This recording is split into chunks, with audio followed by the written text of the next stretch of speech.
Hi there, this is Duke of Many Things, here to indulge in a little side hobby, candles. So we described ourselves as having four. Let's go through a couple of the types. So we have mold candles, in which you melt your wax. We pour it into a mold, homemade in this case, the inside of a loo roll, pour it in the top, with the wick already in this case, and allow it to solidify. Now, your wax will, when you do this on cooling, form a little hollow right next to the wick, which is why you need a little extra wax just to top up to the brim so it's flat at the top. The other method of mold candles, pour it into a mold, and then partway through cooling, you pierce the top and then put the wick in. Or there's the method I've described in the instruction kit you get with your candle making, which is, he says, gathering all his resources here. This is where you've already attached to, see that little clip there? You thread your wick through that, clip it so it holds the wick straight. You use a sticky pad from there to stick it to the bottom of your mold, then hold the wick up by some sort of support, and then pour your wax in. Again, on cooling, the wax will recede a bit from the center, so you have to top it up with some extra wax. And there's the other method, which is dip candles. So, simply said, having put your wax in a suitably sized container, for example, a Yankee candle jar, such as, so having filled that with the hot wax, take your wick, dip it in, pull it out, dip it in, pull it out, and repeat until you've gone from, here's one I made earlier, like that, you see. So if you have a close-up look there, you'll be able to see the layers that have been added with each dip. Now, this is where we've got to be a little bit careful, because if you don't allow the candle to cool sufficiently, then in the middle of your dipping, the entire candle slides off of the wick back into the wax you're dipping it in, which is not best practice. Now, there's an optimum temperature for your wax to be at, still in liquid form. If your wax is a little bit cooler and your dip tends to go a bit like that, uneven, and will collect more bits of solid wax, and then something drips off of the end. Not particularly aesthetic, and not what we were aiming for in the very first place. But these, if you got the temperature right and you pull them up, let them cool sufficiently, then you'll be able to develop the more aesthetic and thicker candle. This bit down here hasn't actually got any wick in it. That's just when the drip coming down as you pull it out has been stalactiting. You know how you tell the difference between, stalactites hang down, stalagmites build up. That's how I remember them. But either way, yeah, so that's a more satisfying. So we promised you 4, didn't we? So successful, successful, not very successful at all, and not even complete. But anyway, yes, the center, the crux, the building block upon all manufacture, the wick.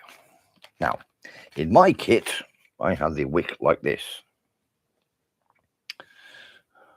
on a reel, such that, he says, have I got one I did earlier? Yes, I have. Yes, sir. A thin wick, and as I said,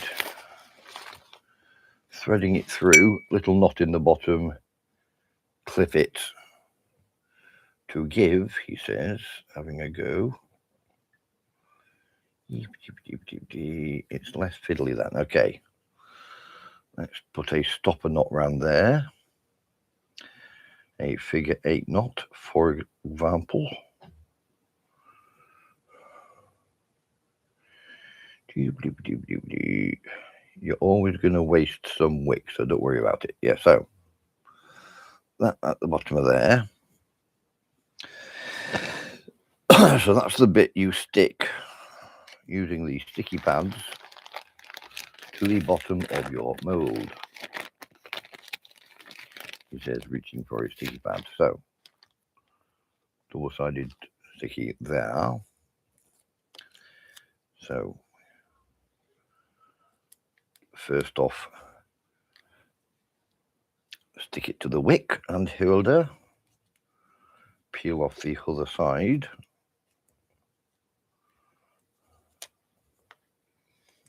And that sticky bit is what you stick to the bottom. So many, he says, many accoutrement tools may be used to support the wick and it's in the middle of the mould. For example, your common or garden lollipop stick. I just stick a clove hitch around there just because I can. Okay, here's the quick and easy way to make a clove hitch. Loop going one way, loop going the other way, cross them over.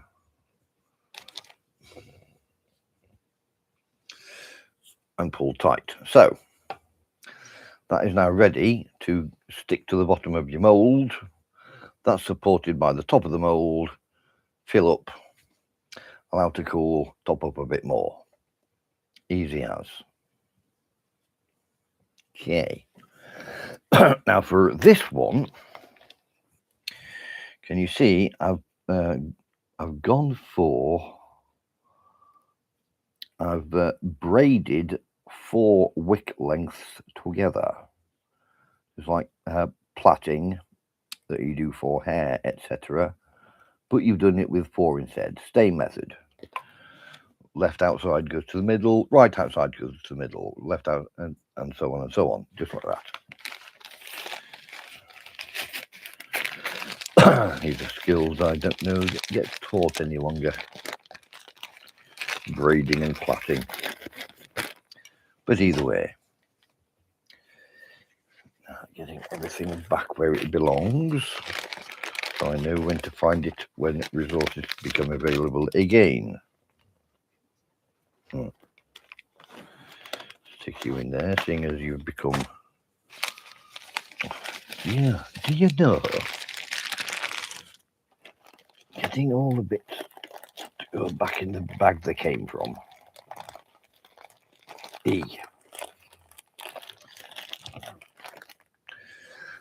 Yeah, so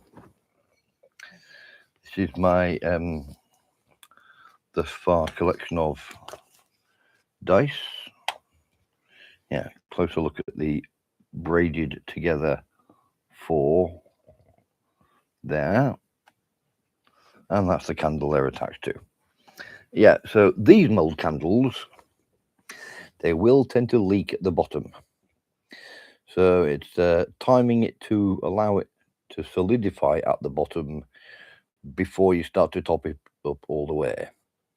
And again, it will form a hollow in the middle as it finally cools, so we'll need topping up, which you can see I've done there. And even then, got a little bit more hollow, but that will indeed sort itself out.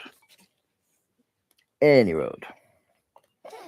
And here's what I made earlier. Yes, you see the 4-braided wick does wick up more wax than just a single wick. Bigger and occasionally less stable flame. So that's why this particular one is contained in a candle glass, recycled from, this has got to be a Christmas candle. You can see why it's a Christmas candle. Probably smelt of mulled wine when originally in use. But anyway, yeah, so that's my setup for candles. Yes, this particular set of resources became available because my ever-loving better half had had a little bit of clear out and had come across several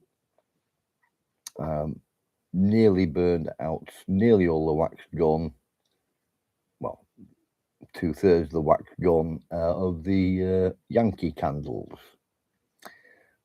So melting down and recycling the receptacles and the wax therein allowed me to develop the resources ready to begin candle manufacture anew.